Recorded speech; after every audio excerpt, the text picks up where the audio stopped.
एक औरत के गर्भ से क्या कभी किसी पत्थर को जन्म लेते देखा है? बच्चा तो अवश्य हुआ होगा। इतना कह रानी राजलक्ष्मी रोते हुए बड़ी रानी से बोली, दीदी कह दो कि ये झूठ है, कह दो कि ये एक मजाक है, कह दो कि आप सब ने मुझसे झूठ कहा है। मेरे बच्चे कहाँ हैं? मुझे अब जल्दी से उनसे मिलवा दो। अब मुझसे ये सब बर्दाश्त नहीं हो रहा। छोटी रानी की बात सुन बड़ी रानी आंखें तरेरते हुए गुस्से में बोली, क्या बक रही हो तुम? हम क्यों तुम्हारे साथ मजाक करेंगे? ये पत्थर ही है जिसे तुमने जन्म दिया है। इतना कहते हुए उन्होंने उन ईंट और पत्थरों को एक थैले में भरकर रख दिया। अब बड़ी रानियों को इंतजार था तो बस राजा के आने का। छोटी रानी बेचारी खून का घूंट पीकर रह गई। भला उस अकेली की उन 6 रानियों के आगे क्या चलनी थी। दुष्ट रानियों ने पूरे महल में ये बात फैला दी कि छोटी रानी ने बच्चों के बदले ईंट और पत्थरों को जन्म दिया है। कुछ समय बाद राजा जय सिंह भी युद्ध जीतकर अपने राज्य में पधारे, पर जब वो अपने राज्य में लौटे तो प्रजा को देख हैरान थे। जिस प्रजा को उनके युद्ध जीत कर आने पर खुशियां मनानी चाहिए थी, नाचना गाना चाहिए था, उन सब के मुंह लटके हुए थे।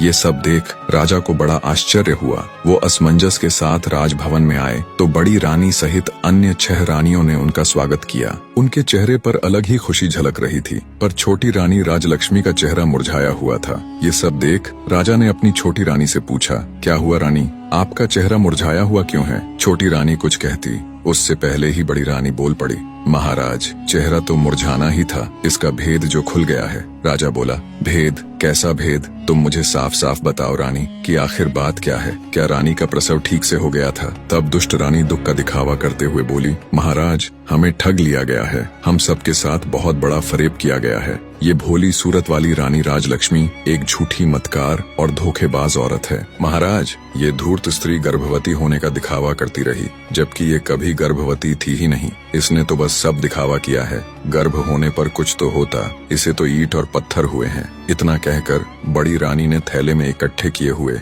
ईंट और पत्थरों को राजा को दिखाया। ये सब देख राजा तुनक गया और बोला, बड़ी रानी आप ये क्या कह रही है? भला एक मानव गर्भ से कभी ईंट और पत्थरों को पैदा होते हुए देखा है तुमने कभी? राजा की बात सुन बड़ी रानी बोली, क्षमा करे महाराज, पर हम भी तो आपको वही बताने और समझाने का प्रयत्न कर रही है कि इसने हमारे साथ गर्भवती होने का नाटक किया है। हम भी तो कब से उम्मीद लगाए बैठे थे कि राज्य का वारिस आएगा, हमें भी कोई माँ कहने वाला आएगा। हमारे भी कान तरस गए थे महाराज माँ शब्द सुनने को, पर इस दुष्ट औरत ने हम सबके साथ छल किया है। ये सब सुनने के बाद राजा को भी बड़ी रानी की बातों का विश्वास होने लगा। उसे भी लगने लगा कि छोटी रानी ने सबके साथ धोखा किया है। राजा छोटी रानी राजलक्ष्मी से कहता है, तुमने ये सब क्यों किया रानी? तुम्हारी हिम्मत कैसे हुई हमें छलने की? मैं तो जैसे तैसे विधि का विधान मानकर जी रहा था कि शायद हमारे भाग्य में संतान सुख है ही नहीं, पर तुमने तो हमें हमारे जीवन की सबसे बड़ी आशा दिखाकर उस पर पानी फेर दिया।